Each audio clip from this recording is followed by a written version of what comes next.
Where have we got? We've got to Henry Adams. Henry Adams.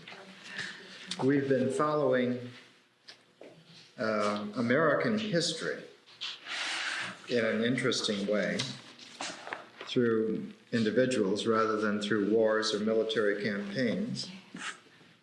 And by moving in a rather Baconian Shakespearean historical flow, we get a little different view from the textbook. We find that if we settle our sense of presence into an individual and become acquainted with their personality and become intuitive about their life fabric, that somehow our psychic capacity is able to extend itself across time and across space and occupy another focus. And from the resonances of this succession of focuses, various great individuals, we've been able to appreciate a very curious development in this country. And we come now to an individual for whom this movement, this progression, this unfolding suddenly became conscious. And he found himself looking back in terms of his own family history and recognizing that his existential, physical, and mental self was but a mask or a puppet held by this family circumstance and dangled in the face of the unfolding future. And as he recognized that frailty, his urge to learn more in terms of widening his context of understanding, sharpening his penetration of vision, he began slowly to do as James Joyce said that he wished to do. He began to wake up from the nightmare of history and realize the full ramifications of a consciousness free in the universe that was aware of its origins and directions, and not only in terms of the family, but finally in terms of the entirety of the civilization that was a part of, and finally in terms of the entirety of the species of which he was a representative of, and to find himself on the brink of looking outside of the entire frame of reference. So we have someone who was born in 1838 who presents in his writings quandaries which we still suffer from psychologically in the 1980s. Qualities whose reverberations on a lower harmonic seem to still shake us in terms of our cultural certainties, and whose writings have been largely ignored because they have raised most poignantly and focused most eloquently clear the quandaries which lie there waiting for the intelligence which wakes up from the nightmare of history. So Henry Adams is indeed a very, very important individual. I would consider William James and his brother Henry James and Henry Adams to occupy flanges from a central perception that slowly became visible to these high-quality spirits late in the 19th century, early in the 20th century. James expressing in philosophy and psychology, his brother Henry James expressing in literature, Henry Adams expressing in history. The central realization that if a new kind of man was to be engendered by this country, he would have to be able to step outside of the clothing, the context, the home, and everything that had been handed to him. And it produced a crisis of consciousness and a crisis of confidence in his willingness to do that. Would you do it if you had a chance? So these are the questions that came up to these individuals. And if you remember last week with William James, near the end of his life, when he delivered the great series of lectures that were published as a pluralistic universe, he said that for him, the crisis had come down to the decision whether one should crawl back inside of the old logics and take solace in their illusion, or whether to put the old useless books down forever and strike out anew and hope that some new relationality could be engendered. And that was the point of the pluralistic universe, that James said, for myself, I'm willing to set the old books down. They are empty now. They were full once for others before us. But now I set them down and walk into the future, expectant that we will be able to carve out a new world. Henry Adams, as we'll see, a great contemporary and a lifelong friend of William James, chose to become increasingly the cynical pessimist on the surface and finally withdrawing into silence. But as I will seek to present, I think Adams finally resolved for himself that by leaving the trail of evidence in the writings, which he was able to manifest during his lifetime, that others could follow his trail of evidence and see that it led not to the silence of pessimism, but to the accurate eye of someone waiting for a new age to engender itself that would come at some time in the future, and there was no sense in carping at his present age. Remember, at the end of his life, the First World War was shredding what was left of the world. And he knew extremely well that there was no sense in pushing for a new age and a new revelation, because it was still down the line. By his computation, it would probably not come until the first quarter of the 21st century. So that the best part of intelligence for him was to leave an accurate trail of evidence in writings, which led right up to the brink of what he called the scientific history for the new consciousness that would come in the United States, and then put the pen down and quietly left the scene.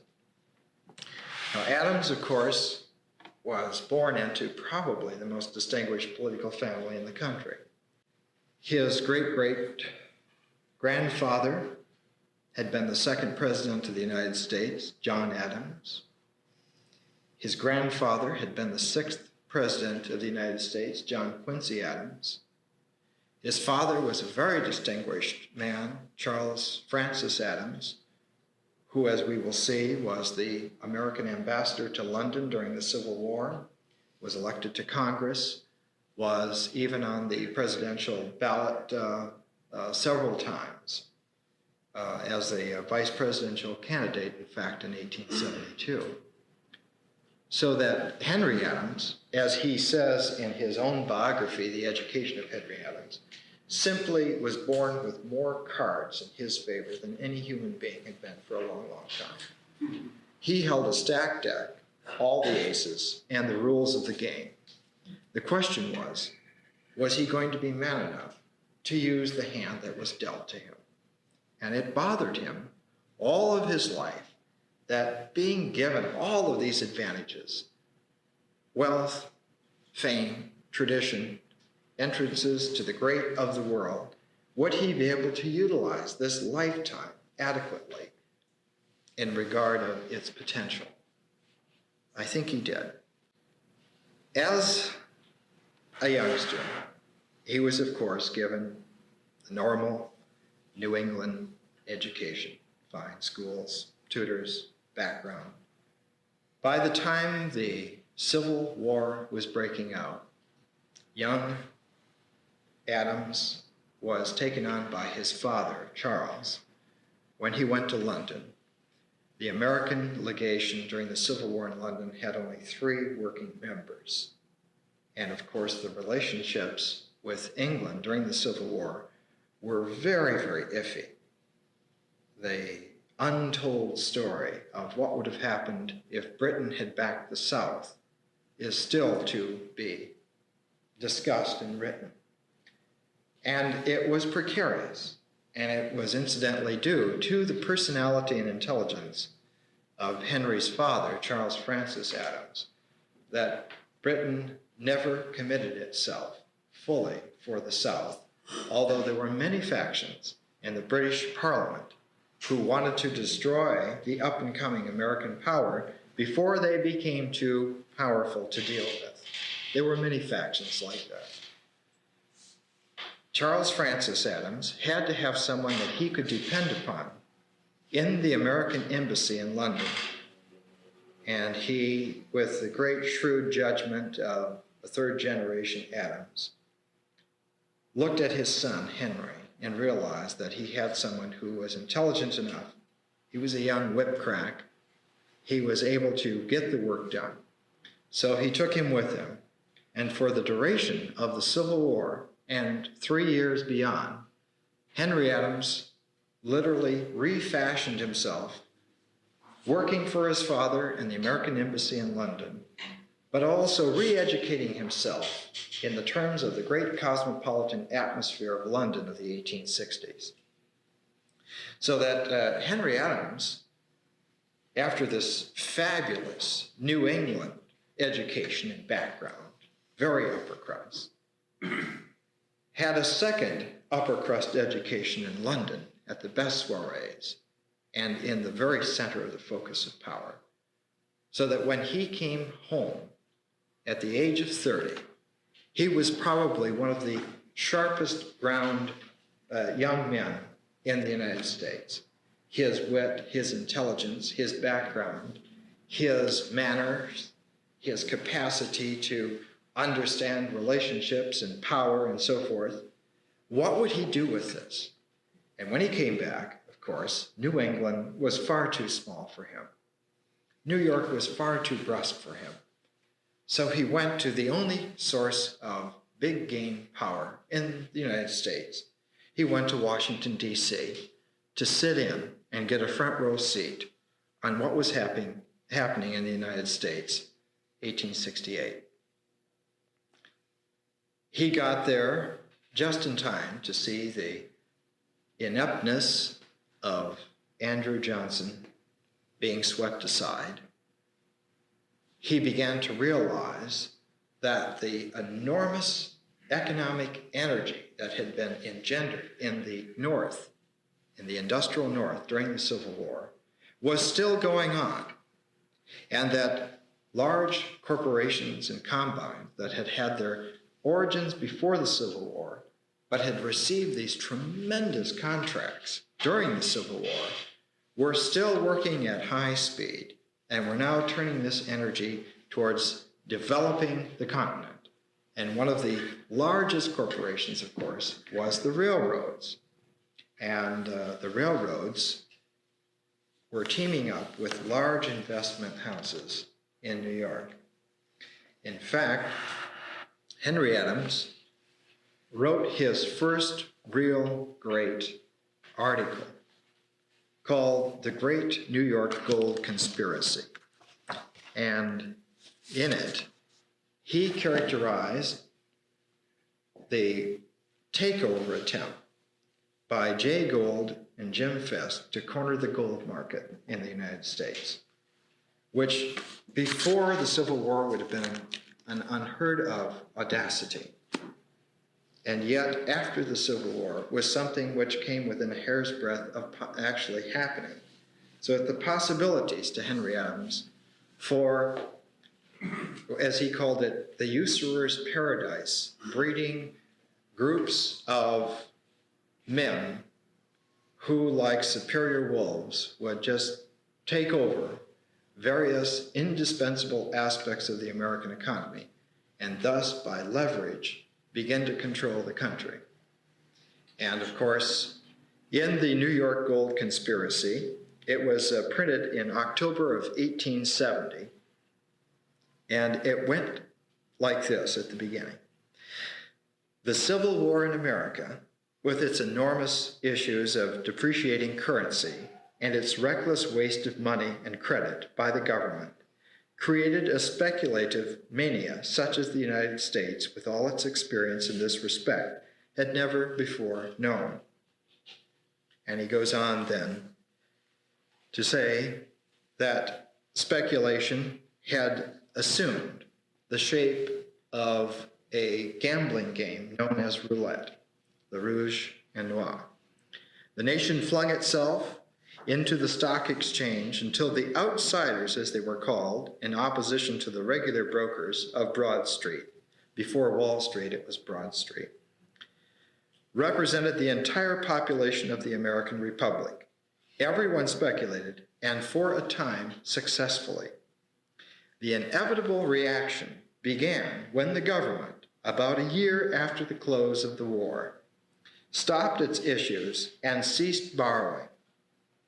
The greenback currency had for a moment sunk to a value of only 37 cents on the dollar. On the worst day of all, the 11th of July, 1864, one sale of 100,000 in gold was actually made at $3.10, equivalent to about 33 cents on the dollar. At that point, the depreciation stopped, and the paper, which had come so near to falling into entire discredit, steadily rose in value. So the public had been lured in. He says that everyone who had an extra $10 had immediately turned it over to stockbrokers. And these stockbrokers had turned it over to larger pools until everyone had lost sight of what they were doing with their money. And all of this was on speculation and investment. And it was all based on a future dynamic of growth and profit, so that the railroads especially became the focus, the leading carrot for all these brokers to follow. So those individuals who were controlling the course of development of the railroads began to have an inside leverage on the nature of the stock market itself, on the currency, and on the gold backing it. And two young, sharp individuals, totally different personality. Jay Gould, who Henry Adams describes as a man who liked, like a spider, to spin webs in the dark to catch you, and Jim Fisk, who was always chomping on some cigar and stepping on someone's toes, teamed up together and almost cornered the market on gold. Anyway, Adams, in this great perceptive article, suddenly was the bright young critic on the scene. And with his background and with his name, he was a real personage in Washington. Well, he stayed in Washington for a couple of years, and he began to stylize himself as somewhat of an eccentric. In fact, in his biography, The Education of Henry Adams, he wrote about himself as if he were another person. He had a chapter which was called Eccentricity, and there's a paragraph from it I think we should introduce. The opening paragraph, very, very interesting. Knowledge of human nature is the beginning and end of political education, but several years of arduous study in the neighborhood of Westminster led Henry Adams to think that knowledge of English human nature had little or no value outside of England. In Paris, such a habit stood in one's way. In America, it roused all the instincts of native jealousy. The English mind was one-sided, eccentric, systematically unsystematic, and logically illogical. The less one knew of it, the better. So Adams himself began to think of himself as an oddball, someone who was capable of simply punching holes into almost any situation. So he began to be a character around town. He'd been educated in the best finishing school, so very, very quickly, Adams began to be known as the best dancer in Washington, D.C. He was invited to all the parties, partly because of his name, partly because people wanted to be reviewed by Adams in some of the articles or letters that he was writing. And as a matter of fact, some of the bright young individuals in Washington, D.C., one of them I think we should single out is John Hay. John Hay became a great friend and favorite of Henry Adams. Hay had been brought to Washington by Lincoln. Hay was from Illinois and an extraordinarily likable, intelligent individual. There was an apocryphal story that Lincoln's personal secretary asked him the last 10 minutes that they were boarding the train to go to Washington for the first inauguration. He said, "We've got to take this young man along." And Lincoln said, "We can't take everybody in Illinois." And the man said, "But this young man is the man that's been writing your campaign material and promoting you." And Lincoln said, "Well, maybe we better take him along." Practical aid. So young John Hay had been taken there. Tremendous intellect. And so Hay and Adams became really good friends and were seen all over the place. Adams began writing some material for the North American Review, and in fact was offered the editorship of the North American Review almost immediately. At 31, Adams was probably one of the most viably intelligent men in Washington. And what made him more attractive is that he didn't seem to have any ambition for office.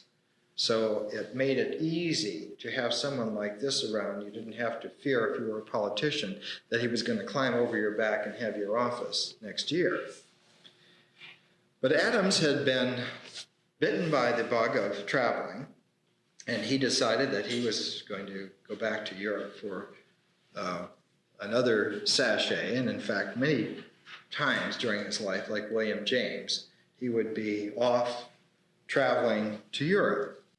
The next real important era in Adams' life came when he was married. He had found himself admiring the manner of a young girl that he said wasn't particularly beautiful, but she seemed to have a style of life that was like his own. And he began to appreciate the merits of having a daily companion. And so he married Marion Hooper, who became Marion Adams. And they were just a great team together. Their life together seemed to be like crossed fingers. It was charmed, it was excellent. And they quickly set up house there in Washington, D.C. And pretty soon, they were living at 1607 H Street in Washington, D.C., where they had a beautiful view out the Potomac and down to the monuments, the Jefferson and the Washington monuments. And everybody in town seemed to love Henry Adams and Marion Adams. In fact, they were invited to the White House quite often to dine with President Hayes.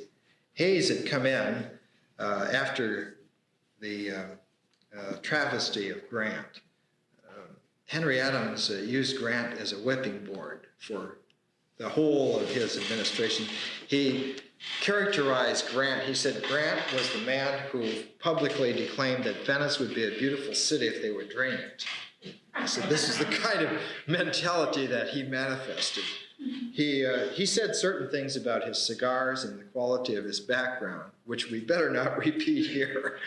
But Grant seemed to be the epitome to Henry Adams. just the chaotic individual who rises from time to time in American society and unfortunately seems to take over things for a while. I think, though, that we should mention that as Adams and his wife settled down, Adams began to think of himself really as a more serious writer than just a journalist, just someone who was writing for the magazines. And he hadn't yet got his vision, hadn't got his forte. So he took his hand at writing what he thought would be a supercilious novel, and he called it simply Democracy. And unbelievably to him, it became an instant bestseller, and everyone in Washington was reading it and trying to find themselves in the novel and trying to discuss who they had found in the novel. And pretty soon, Henry Adams found himself absolutely famous because people had found out that it was he who had written it, and didn't the Adamses know it all anyway? The first paragraph of Democracy is sufficient for us.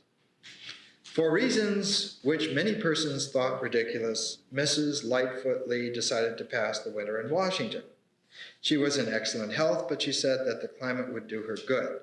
In New York, she had troops of friends, but she suddenly became eager to see again the very small number of those who lived on the Potomac. It was only to her closest intimates that she honestly acknowledged herself to be tortured by ennui. Since her husband's death 5 years before, she had lost her taste for New York society. She had felt no interest in the price of stocks, very little in the men who dealt in them. She had become serious. What was it all worth, this wilderness of men and women as monotonous as the brownstone houses they lived in? In her despair, she had resorted to desperate measures. She had begun to read philosophy in the original German, and the more she read, the more she was disheartened, so that so much culture should lead to nothing. After talking of Herbert Spencer for an entire evening with a very literary, transcendental commissioner merchant, she could not see that her time had been better employed than when in former days she had passed it flirting with a very agreeable young stockbroker. Indeed, there was an evident proof to the contrary, for the flirtation might lead to something, in fact, had led to a marriage, while the philosophy could lead to nothing, unless it were perhaps to another evening of the same kind. So she moved to Washington. Well, Henry was absolutely aghast that this little puffball that he had blown out on the wind had been successful. He did another one called Esther, which was even more esoteric and even more well-liked. I think the last time Esther was reprinted, I think it was reprinted just once. Somebody did a scholarly edition in 1938 for a university. But Adams quickly set aside the idea of being a novelist, and he began to search around to find a theme for himself, for his energies, a focus. A windfall came to him. He was given all of the personal papers from locked compartments of a man named Albert Gallatin. Now, Gallatin had been the Secretary of Treasury under Thomas Jefferson, and Gallatin had been a real confidant of Thomas Jefferson. And as Adams began to pore over all these papers, he had to do the editing of all these papers and write a biography of the man, which he did. It came out in 4 big volumes, Life and 3 volumes of annotated papers. But as he reviewed Gallatin and his position on the United States, the economic affairs, it began to occur to him, and in fact, I think rather visions of his own ancestral individuals began to flash in his psyche. He began to see with more and more clarity that Thomas Jefferson was the real pivotal figure in the United States, and that it was not the American Revolution of 1776 that had formed the American character and country, but it was the Revolution of 1800. And the more that this idea got a hold of Henry Adams' imagination and began to flesh out in terms of the reams and reams of facts from Gallatin's work in the Jefferson administration, the more Henry Adams began to consider in his spirit of doing an enormous work, a complete history of the Jefferson years. And as, of course, he looked into the fact, he realized that it was not just the two administrations of Jefferson, but it was also the two administrations of Madison after Jefferson that had to be considered. Madison had been Jefferson's Secretary of State, and he and Gallatin, of course, very, very close. But every time there was a major decision that Madison would take, he would be consulting with Jefferson. So that really that period of 16 years was all Big Tom. And as Adams saw this, he began to envision in his mind that the entire nature of the United States had been misunderstood, that they had been laboring under a myth of the Revolution of 1776, and that the formative elements of the American spirit had been laid some 24 years later. So he began working on this. After he finished the Gallatin works, he began to work on what eventually was published as a 9-volume history, the history of the United States and the administrations of Jefferson and Adams, or and Madison. There was a 2-volume abridgment, which I have, which I'll take a look at with you in just a little bit. But it's almost no one that you find now who has read through it. There are very few of us who have actually gone into it and read it. But again and again, as one reads through the massed pages, the enormity of these volumes, in and out, one sees this quality of practical visionariness which Henry Adams had. Unlike a mystic who seems to see in a poetic metaphorical image, he saw in terms of massed practical detail. The more of it, the better, and the clearer his conviction that this was the way to express his vision. So that in these volumes, as he was working on them, Adams began to not only find his own inner coordination and development, but he began to realize that his place in terms of the history was to be the herald for this age which had been started way back there and had not ever come to fruition because it had not ever had its day in court in terms of history since that time. As he was working on this, Adams suffered a shock when his wife, Marion, who had been quite ill with various debilitating illnesses, committed suicide in December of 1885. And it seemed to just take the steam out of Adams. He was beside himself. He had loved her dearly. They had never been separated for a single night during their years of marriage.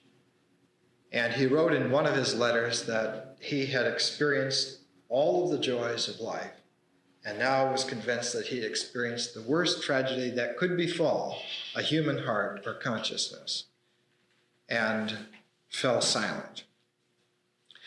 It was in this condition that a very, very good friend of his, the great American artist John Lafarge, who was very famous as a muralist. The Church of the Ascension in New York City has these huge murals by Lafarge. He did many other things, wrote many art books and so forth. Lafarge, who was 3 years older than Henry Adams, great friend of his, decided that what he needed was to get completely outside of the situation that he was normally in. So instead of taking him off to Europe or taking him to the mountains, he took him to Japan.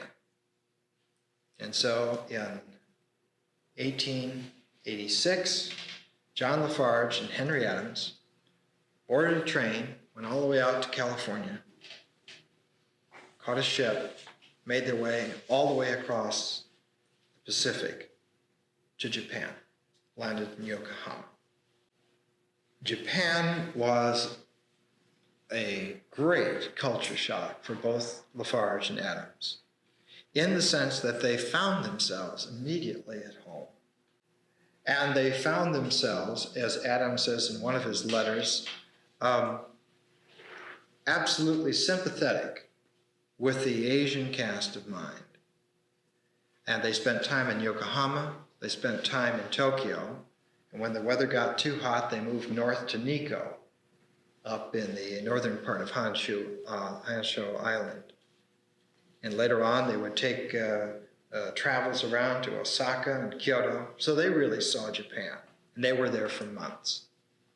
And when they went there, of course, being Henry Adams, he was introduced to any American of any note who was there, and they stayed with Ernest Fenollosa for a while, for instance, the great art critic, who Henry Adams had a feeling about Fenollosa. I guess I should read a letter. He thought that Fenollosa was a little bit pretentious, and he wrote this letter from Nikko, Japan, to his friend John Hay, 24th of July, 1886. Yesterday arrived from Osaka a large lot of kakemonos sent up by the great curio dealer Yamanaka. I gleaned about 24 out of the lot. They are cheap enough, but I fear that Fenollosa, who is in Tokyo, will say that they are Tokugawa rot and will bully me into letting them go. He is now trying to prevent my having a collection of Hokusai's books. He is a kind of Saint Dominic and holds himself responsible for the dissemination of useless knowledge by others. My historical indifference to everything but facts and my delight at studying what is hopefully debased and degraded shocked his moral sense. I wish if you were here to help us trample on him. He has joined a Buddhist sect. I myself was a Buddhist when I left America, but he single-handedly has converted me to Calvinism with leanings towards the Methodist. The tongue of Henry Adams is a cure, a tonic. Japan opened him up, and one gets a sense. Certain biographers of Adams say, well, he got his otherworldly pessimism from being in Japan and so forth. Rubbish. Absolutely nothing to it. His powers of perception, his need to take himself out of a situation which had been literally suddenly squeezed dry of meaning, and to find himself in another culture, totally different and filled with impressions, began to enlarge his sensibility of what human nature was really all about. And he began to sense that his preoccupation with being an Adams was, after all, very small in terms of the entire world. His preoccupation with what was going to happen to this country was, in fact, very picayune when one considered whole vast civilizations and their movement. And so Japan literally took the blinders off Adams, and he realized that urbane and cultivated as he had been, he was nothing but a small, dusty provincial from this new country in North America, and had no sense of the real enormity of world history and universal flows. So he began to devote himself to studying these capacities. Now, his great history of the Jefferson and Madison years was published. He had come back after a year and a half in Japan, and he had come back through, as a matter of fact, he went through most of Asia, Singapore and so forth, but he wasn't impressed by them as much as he would have been if he had gone there first.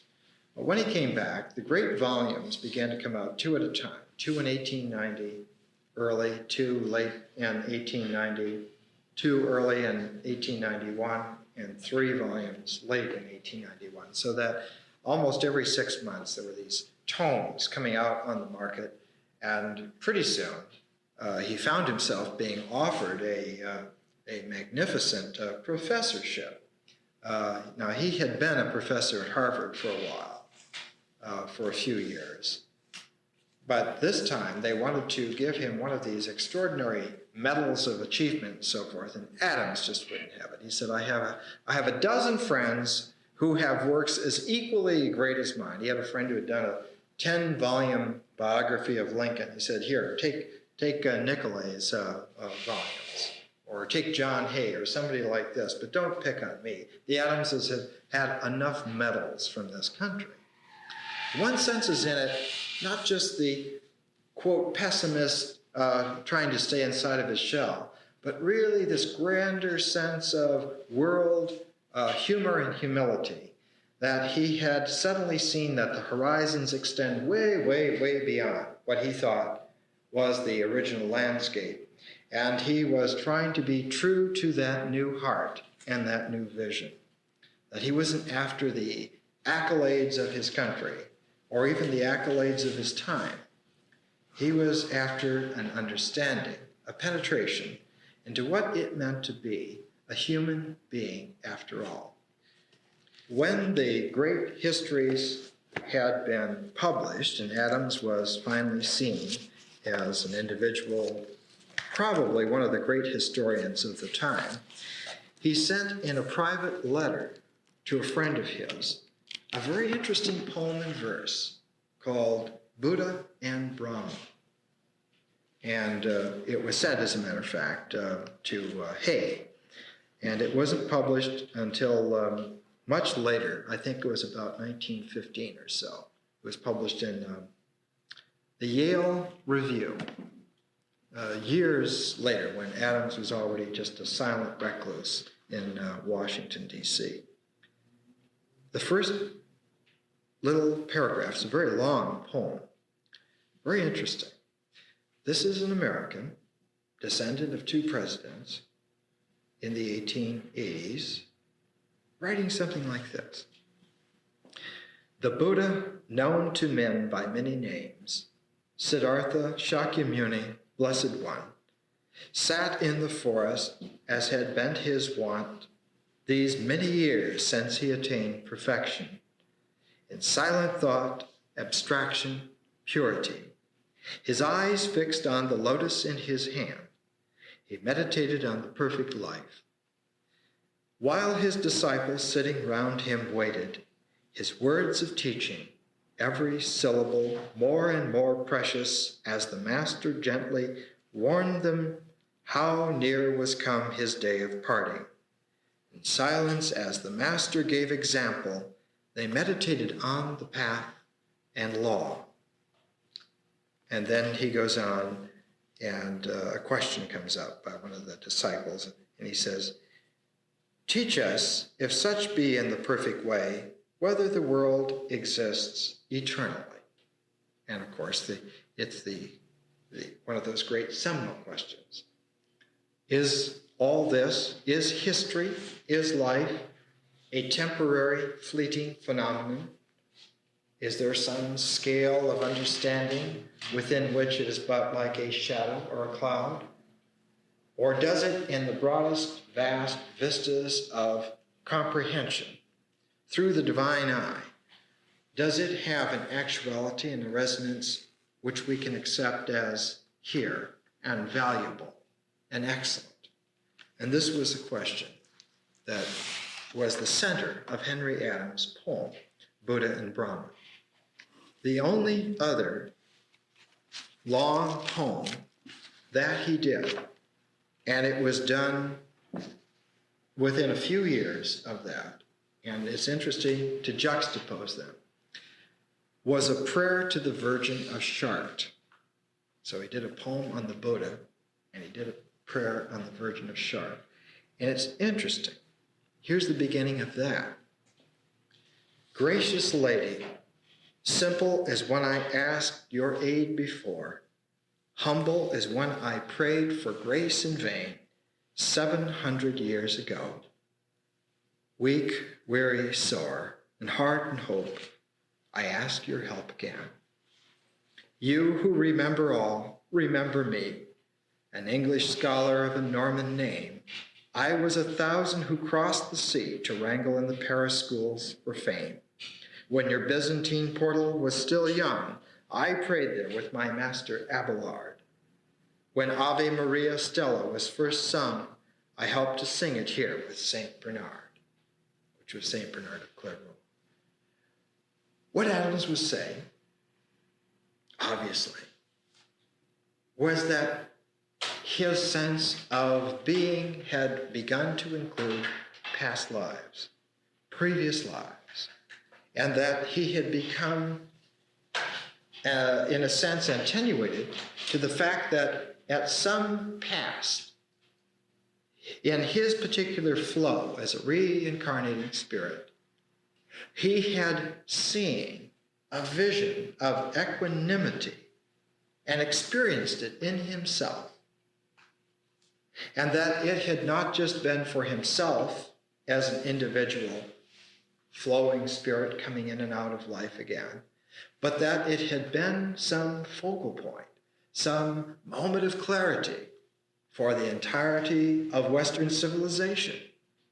And so Adams, in a way, began like a great Hermetic hunter to try and find his way. Where was that? And as he searched his way, he realized that the focal point had been, for him, around the year 1150 at Chartres Cathedral. And we'll see when we take a look at his great book on Mont Saint-Michel in Chartres, that he would return to the very spot, under the very window, the very seat, and sit down there again and see it all over again.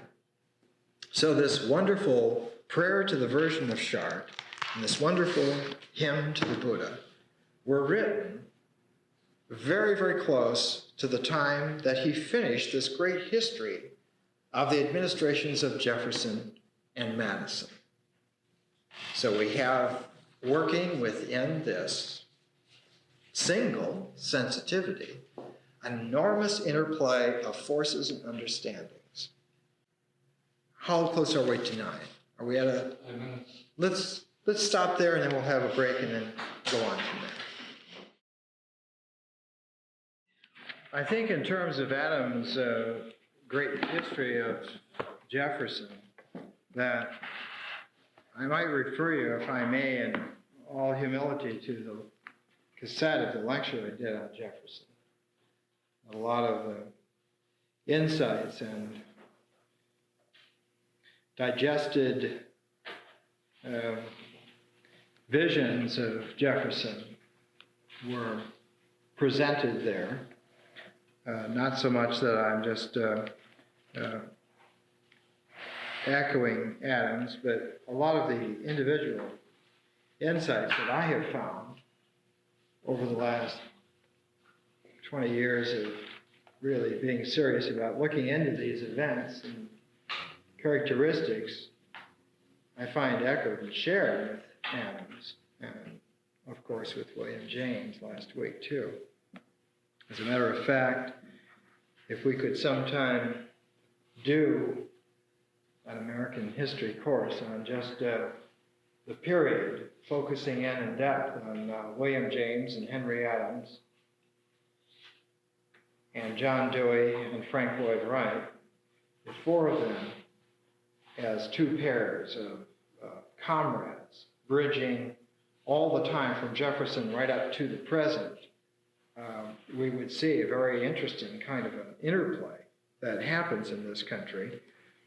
Not to belabor the point, but I think that if the more that you take a look at the United States, the more it is a very, very strange, synchronistic set of circumstances.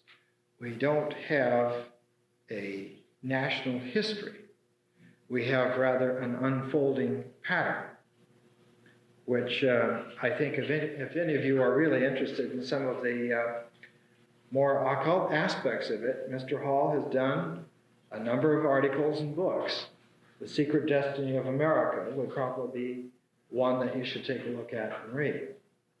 And we will see with Henry Adams that one of the last things that he wrote on the rule of phase applied to history, he singles out the figure of Sir Francis Bacon as being that individual who epitomized in his lifetime, in his place in history, in his quality as a philosopher in the universal sense, a change of pitch in the tone of Western man's mind, so that we have been operating with a whole different modulation of thought, that the forms of thought since Bacon's time have changed decidedly and produced what we have seen in contemporary history, and especially in terms of this, quote, country. So that the United States, very, very metaphysical phenomenon, very difficult to see. It's interesting just to refresh a few statistics and figures, because I think it will come up in just a few minutes again. He began his great history with a few statements of fact, which still ring as unbelievable to us. He wrote, according to the census of 1800, the United States of America contained 5,308,000 people. 5 million people. The working population of adult males was somewhere around 1 million. So that the entirety of the making of this country, as it has come down, was on the backs of less than the population of a major city in Henry Adams' time. But that the country had literally exploded from that very, very small, frail skeleton to the enormous unfolding process. Remember, he was writing it it was published in 1890, 1891. And he will say that if one looks at the terms of the power and control which those million people had in 1800, and then you look at the United States in 1890, you see that we haven't just increased, but the exponential explosion has become asymptotic in terms of the increase of capacity and power and control. And he will, in his great book, his last essay on the phase of history, show the famous asymptotic curve that from 1400 to 1500, 1600, 1700, 1800 to 1900, that there is a rising curve that goes off the graph about the time of the 21st century. So that having done this enormous work, having comprehended it, and been able to express it and put it out, Adams found himself still a middle-aged man, capable of doing things. Where would he go? What would he do? He took the proverbial couple of trips with friends, but he wasn't satisfied. And he wrote in one of his letters, he said, "My experience in Japan keeps coming back to me. And I have considered for a long time that Japan is but an antechamber to the royal mansion of China. If I could go to China," he said, "there I think I could finally experience what I need to in terms of large universal revelation." Well, it was impractical to go to China. He was unable. But his friend Lafarge, who was doing some very fantastic murals at the time, said, look, there is a place that we could go to. Why not go to the South Seas? Let's go to Hawaii, and let's veer off, and let's go to the Samoan Islands, Tahiti, and so forth, and take a look down there at Polynesian civilization. So Adams and Lafarge got together 4 years after they had arrived back from Japan and went off again. Went off through the Sandwich Islands, as they were called at that time, and arrived at Samoa, which was then still very, very unspoiled. Civilization in the form of the missionaries of the commercial people had not reached Samoa. And the Samoans were fantastic. And after having ascertained that Lafarge and Adams were not missionaries, were not commercial people, they opened up. And in fact, they adopted them into the tribe. They performed the old family dances, the women bare-breasted dancing before them, and the chiefs laying out the best foodstuffs. And they began to show them the enjoyment of the great Polynesian life. And of course, Polynesian society was the one society in world history where men and women were absolutely equal. They held property equally. They were kings or queens equally. They were able to enter into marriages equally or divorce equally. There was no discrimination on the basis of male or female. So Adams and Lafarge began to experience a tremendous sense of giddiness, cultural giddiness, that they had at last found someplace on earth where they felt that they were exposed to what man might have been primordially. Garden of Eden stuff. Back to the beginnings. And his letters, far from being pessimistic, seem very interesting to me. He writes from an island, Eva in Savaii, 26th of October, 1890, to a friend, Elizabeth Cameron. He writes, the feast at Santa Paola having been disposed of, the floor was cleared and the Siva began. It differed little from Simano Siva in Apua as far as the scene was concerned, but in other ways the difference was great. Except Leon Lofi, no woman danced. All the dancers were men, and among them, Saipaya took the chief's part. I tried hard to imagine his performances, but without much success. Some of the figures were interesting, and in some cases the dance became actually acting, and in its way amusing, but it is hard to keep up a mere historical interest in jumping and making faces. Leo Lofi was splendid, something like a Titanic cow, such as Zeus had a fancy for, but her style was rather that of calm indifference, that of action, and as a dancer her motions and poses were rather languid, a bar or so behind time. They kept it up till midnight, and we might have gone on all night, in which case we would have had the wilder and more undressed performances that are no longer given in missionary circles. But we were tired, and so were the dancers, so we broke up at 12. The moon was superb, and Lafarge and I strolled on the beach, watching the wonderful combinations of clouds, calm sea, white beach, all running into each other. And as though a watercolor artist of unlimited capacity had painted the scene with careful exclusion of all apparent difficulties.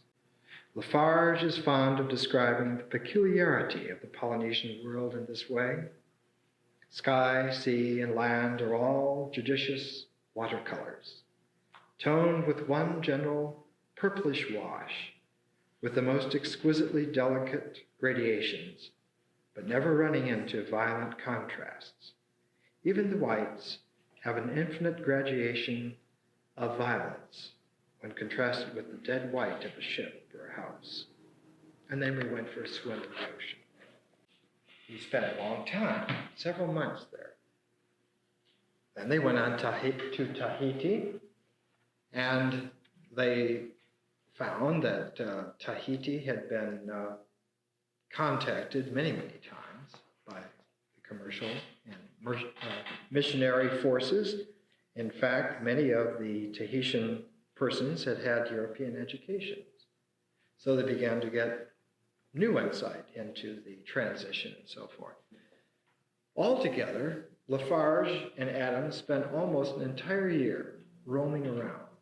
While they were on Tahiti, there was a recluse and his wife making a hut of their own up on a mountain, Robert Louis Stevenson and his wife. And Adams was shocked at Stevenson because Stevenson, being a natural-born bohemian, frequently, quote, went native in a big way and would appear looking more savage than the natives. And as luck would have it, he usually would appear having just fallen in the mud or something and would be all disheveled. And wonderful Henry Adams, who could appreciate primordial man, didn't have much confidence in a European, especially a Scotsman, who managed to look so disheveled all the time. And as a matter of fact, just a few weeks before Adams and Lafarge left Tahiti, another European, a Frenchman, arrived on the scene, Paul Gauguin. So the island was populated with artists and recluses and so forth, and of course, all the Tahitians. A great time was had by all, and I hope someday someone writes a play set in that scene. That would be quite a cast of characters. The exposure to Japan, the exposure to the South Sea culture, seemed like fresh air blowing in Adams' mind and capacities. And so there began to be born in him, along with these very deep philosophic questions about history and man's nature and his place, a concomitant breadth of vision. And as this breadth of vision began to manifest itself more and more in his life, Adams found that his insight qualities, we would say psychically or metaphysically, he would say in terms of rationality and insight, his capacity to single himself out more and more as a reverberation of a pattern that had manifested itself many times before, began to lead him back to France, to the Normandy area. And he was touring around, and it seemed that he had been there off and on for 40 years. But this time, the great spires of the cathedrals, of the churches, began to call out to him, as nature will do when you're ready to see her. And he began to find himself magnetically drawn to musing and thinking upon these vast spires, and to realize that the Gothic cathedral had been a manifestation of a great cultural wave of religious manifestation some 700 years before. He recalled the moments of having written the prayer to the Virgin, and in the same humble questing mode, to put himself in the quest and leave the circumstances open to what pattern may manifest, he found his way to the seacoast of Normandy. And there, the great granite mountain capped with the monastery of Mont Saint-Michel suddenly called out to him that this was it. This was one end of a strand of meaning, the other end which he would find very, very, very quickly after that. And he wrote his great book on Mont Saint-Michel and Chartres, because Chartres was the other end of that string of meaning. One of the most famous first sentences, I think, in English literature. He wrote, "The archangel loved heights, standing on the summit of the tower that crowned his church, wings upspread, sword uplifted, devil crawling beneath, and the cock, symbol of eternal vigilance, perched on his mailed foot, Saint Michael held a place of his own in heaven and on earth, which seems, in the 11th century, to leave hardly room for the Virgin of the Crypt at Chartres, still less for the Bull Christ of the 13th century at Amiens. The archangel stands for church and state both militant. He is the conqueror of Satan, the mightiest of all created spirits, the nearest to God. His place was where the danger was greatest. Therefore you find him here. For the same reason he was, while the pagan danger lasted, the last patron of Saint France, the last patron saint of France. So the Normans, when they were converted to Christianity, put themselves under his powerful protection. So he stood for centuries on his mount in peril of the sea, watching across the tremor of the immense ocean. And then he gives us the Latin phrase, immensi tremor oceani. And because this is an archetypal, spiritual, revelatory sound barrier, as it were, this mysterious tremendum that comes when one breaks through from one time-space element to another.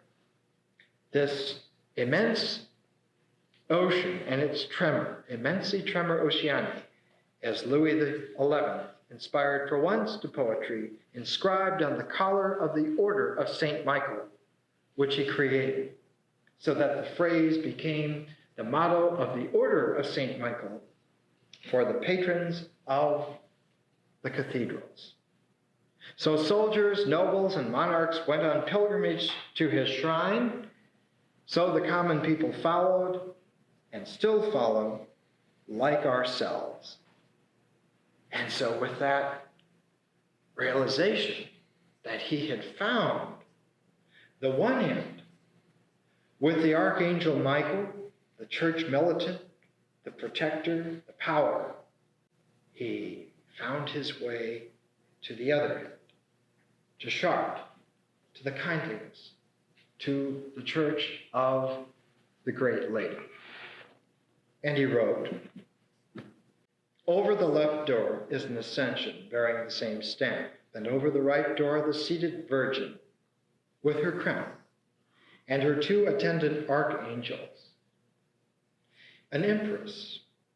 Here is the church, the way and the life of the 12th century that we have undertaken to feel, if not to understand. First comes the central doorway, and above it is the glory of Christ, as the church at Chartres understood Christ in the year 1150. For the glories of Christ were many, and the Chartres Christ is one. Whatever Christ may have been in other churches, here, on this portal, he offers himself to his flock as the herald of salvation alone. Among all the imagery of these three doorways, there is no hint of fear, punishment, or damnation. This is the note of the whole time. Before 1200, the church seems not to have felt the need of appalling, habitually terrorist images. The promise of hope and happiness was enough. Even the portal at Autun, which displays a last judgment, belonged to St. Lazarus, the proof and symbol of the resurrection. 100 years later, every church portal showed Christ not as Savior, but as judge. And he's presided over as the last judgment, many others. But here, at Chartres, Christ is identified with his mother, the spirit of love and grace, and his church is the church triumphant, a whole different tone from Michael. A few pages later, Adams, in his way, moves closer in to the understanding. Perhaps Our Lady of Chartres was known to be peculiarly gracious and gentle, And this may partially account also for the extreme popularity of her shrine. But whatever the reason, her church was clearly intended to show only this side of her nature and to impress it on her son. You can see in the grave and gracious face and attitude of the Christ raising his hand to bless you as you enter his kingdom, in the array of long figures which line the entrance to greet you as you pass, in the expression of majesty and mercy of the Virgin herself on her throne above the southern doorway. Never once are you regarded as a possible rebel or traitor, or a stranger to be treated with suspicion, or as a child to be impressed by fear. Never once. This idea is very different from that which was the object of our pilgrimage to Mont Saint-Michel. But since all Chartres is to be one long comment upon it, you can lay the history of the matter on a shelf for study at your leisure if you ever care to study into weary details of human illusions and disappointments. While here, we pray to the Virgin and absorb ourselves in the art which is your pleasure, and which shall not teach either a moral or a useful lesson.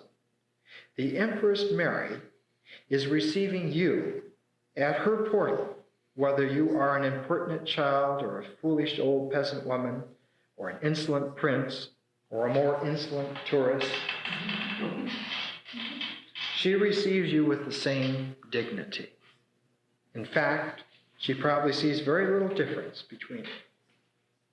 And so he moves on, and as he moves into Chartres as an architectural monument, and as he moves back in time to where it was there, he begins to focus on the quality of the experience which he is reliving and expressing for any reader who comes to that point in the text. And the book itself then begins to be like a Gothic space, able to focus aspiration to a high point of insight, which will thrust it free into a sky of understanding. And so he moves closer and closer to that. The Queen Mother, Mary, was as majestic as you like. She was absolute. She could be stern. She was not above being angry, but she was still a woman who loved grace, beauty, ornament. Her toilette, robes, jewels, who considered the arrangements of her palace with attention and liked both light and color, who kept a keen eye on her court and exacted prompt and willing obedience from king and archbishops as well as from beggars and drunken priests. She protected her friends and punished her enemies. She required space beyond what was known in the courts of kings, because she was liable at all times to have perhaps 10,000 people begging for her favors, most inconsistent with law and deaf to refusal. She was extremely sensitive to neglect, to disagreeable impressions, to want of intelligence in her surroundings. She was the greatest artist, as she was the greatest philosopher and musician and theologist that ever lived on earth, except her son, who at Chartres is still an infant under her guardianship. Her taste was infallible, her sentence eternally final. This church was built for her in this spirit of simple-minded, practical, utilitarian faith, in this singleness of thought, exactly as a little girl sets up a dollhouse for her favorite blonde doll.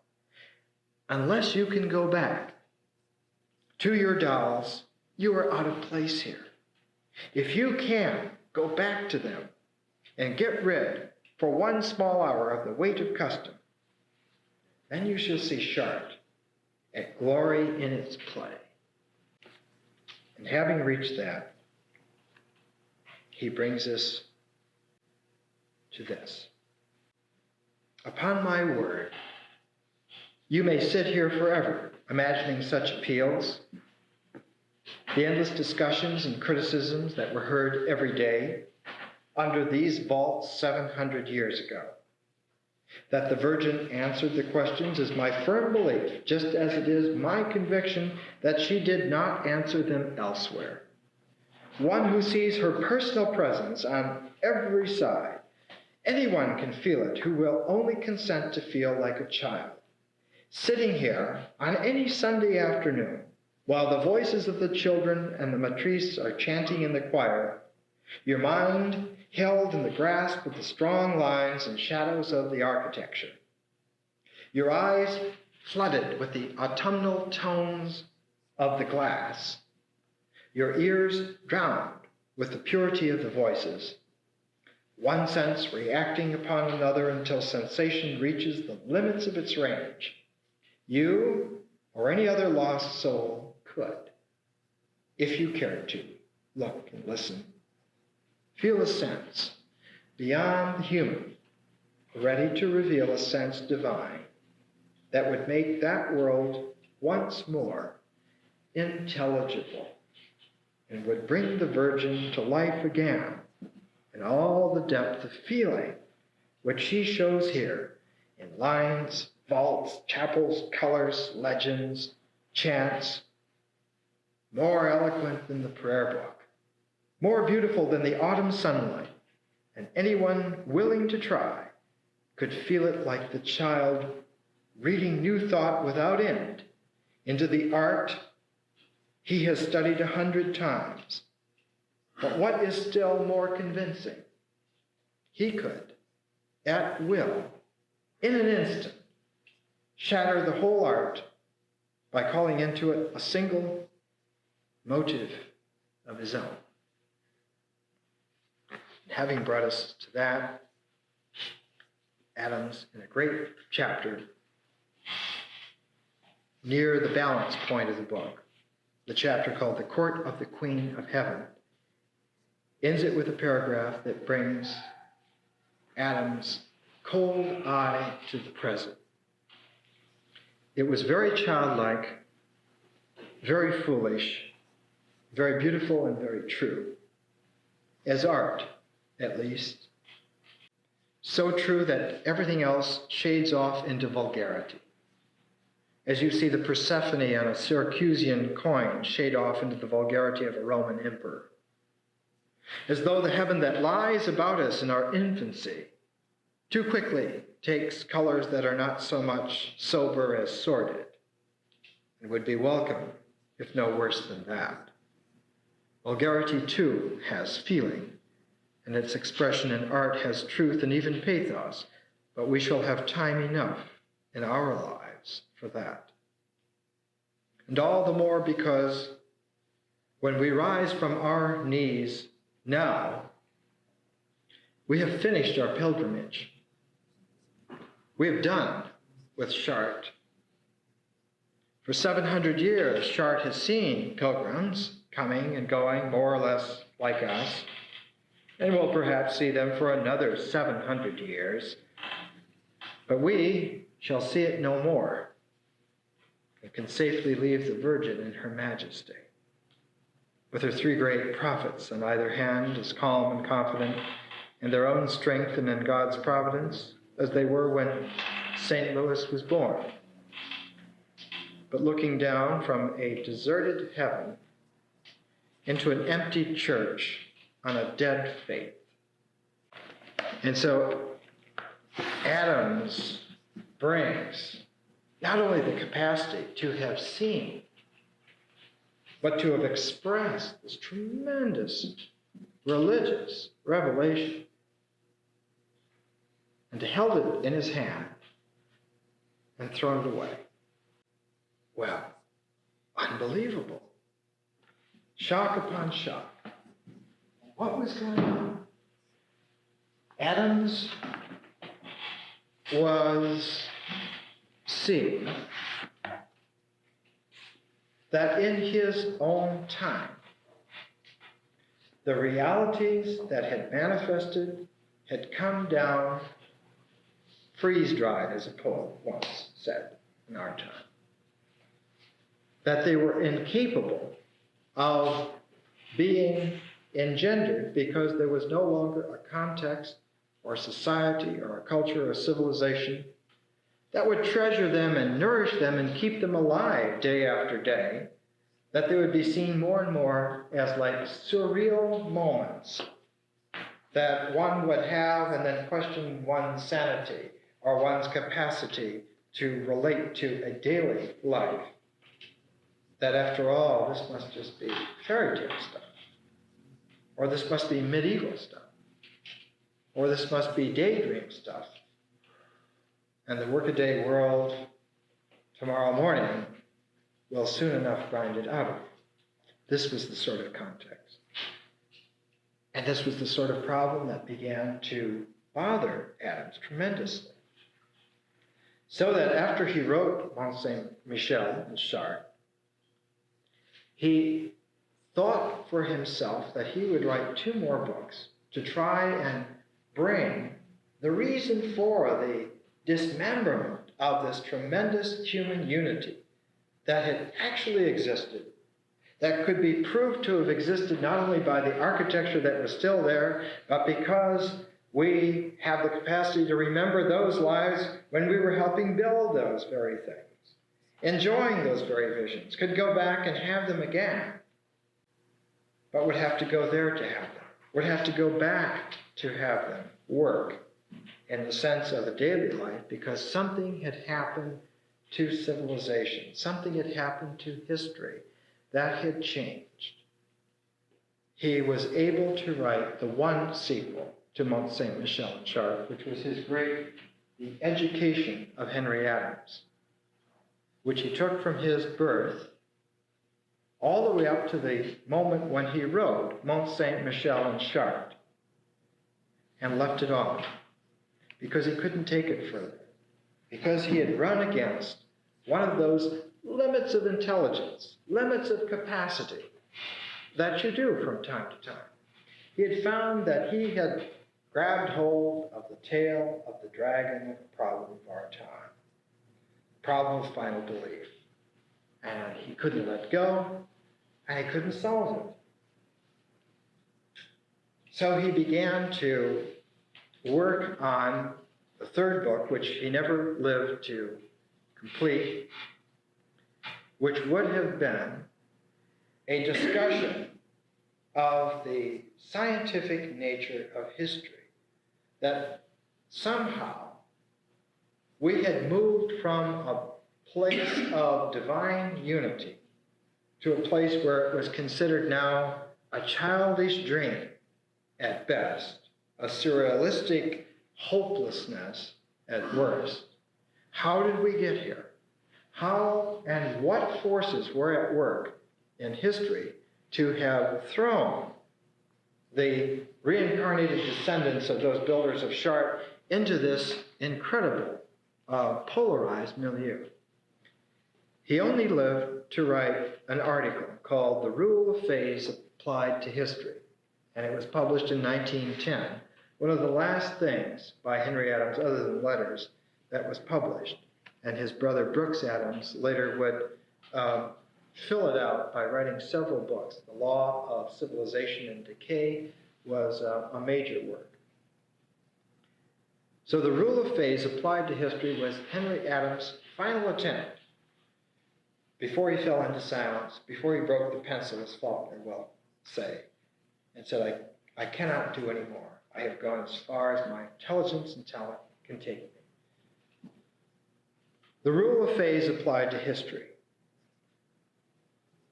He wrote that the common idea of phase is that of the solution itself. And he used a chemical analogy. Salt dissolved into water. The common idea of phase is that of the solution itself, is when salt is dissolved in water. It is the whole equilibrium or state of apparent rest. So it's a phase. It's an equilibrium. It's a stage at which there is some basic rest and harmony. And to move it from that stage or that phase to another requires a force of energy. And of course, like salt in water, there are the phases of the solid and the liquid or fluid, or there could be even the vapor of the gas. Then Adams, in his article on the rule of phase applied to history, says that actually this hierarchy, when seen in terms of a more complex solution like human history, there are actually 7 phases. And he went on to describe the solid as the first, the fluid as the second, the vapor as the third, and the fourth, electricity, which he wrote, which is not within the range of any sense when set in motion. Another form of the same phase is magnetism. And some psychologists have tried to bring animal consciousness or thought into relation with electromagnetism, which could be very convenient for scientific purposes. But there was a 5th phase, the ether.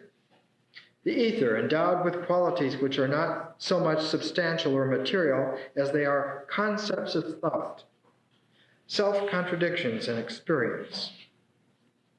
And then there was a 6th phase, space. Space, knowable only as a concept of extension, a thought, a mathematical field of speculation, and yet almost the only concrete certainty of man's consciousness. Space can be conceived as a phase of potential strains or disturbances of equilibrium. But whether studied as static substance or substance in motion, it must be endowed with an infinite possibility of strain. That which is infinitely formless must produce form. That which is only intelligible as a thought must have a power of self-induction or disturbance that can generate motion. And then there was a 7th, an ultimate. Finally, the last phase in history, conceivable, is that which lies beyond motion altogether, as hyperspace, knowable only as hyperthought, or perhaps pure mathematics, which, whether a subjective idea or an objective theme, is the only phase that man can certainly know and about which he can be sure.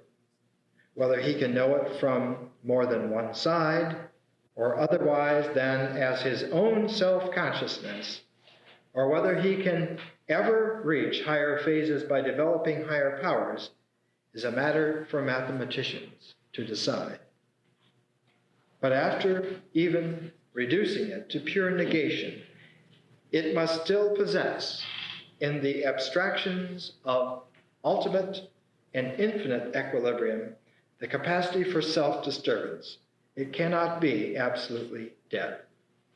So that with this, he began to work on a mathematics of scientific history. And he began to say that the forces in history, like pressure in the physical, chemical sense, is replaced by attraction. And temperature is replaced by acceleration. Volume is still a volume. And the solvent is the current of thought.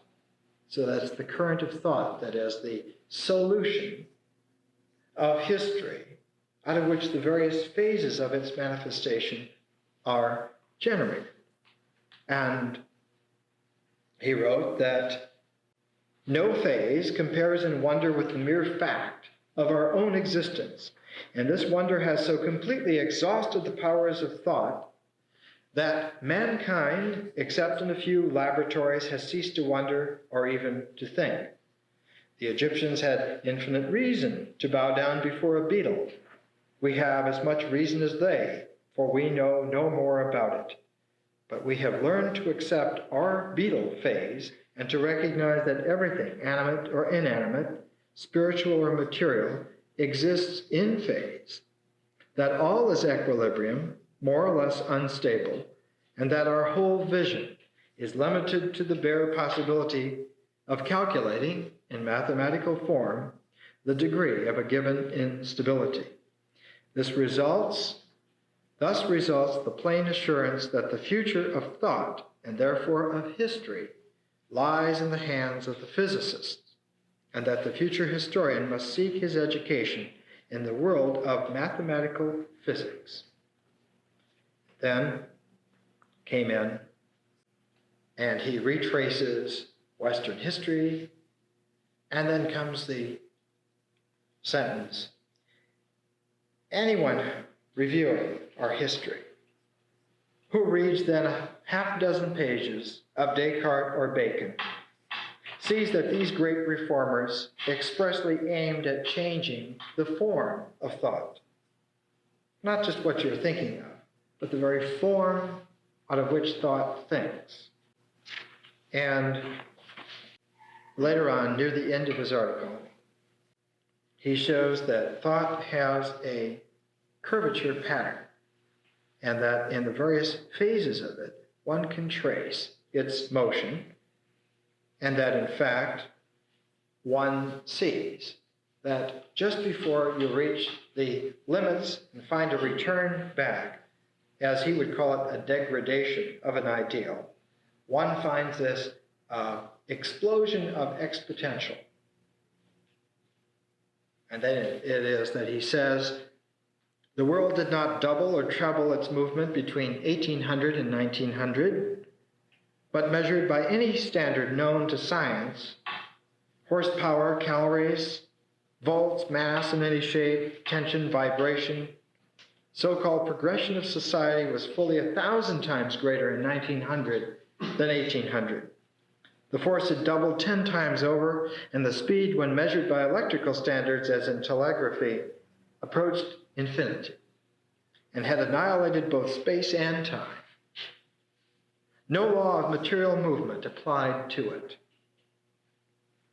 Some such result was to be expected. Nature is not so simple as to obey only one law, or to apply necessarily a law of material mass to immaterial substance. The result proves only that, for instance, the comet, in an example, is material, and that thought is less material. And the figure serves the physicist only to introduce the problem. So that he brings us to his prognostication. Nothing whatever is beyond the range of possibility, but even if the life of the previous phase, 1600 to 1900, were extended another 100 years, the difference to the last term of the series, the mathematical series, which he had worked out, would be negligible. In that case, the phase would last until about 2025. The mere fact that society should think in such terms, or in higher mathematics, might mean little or much.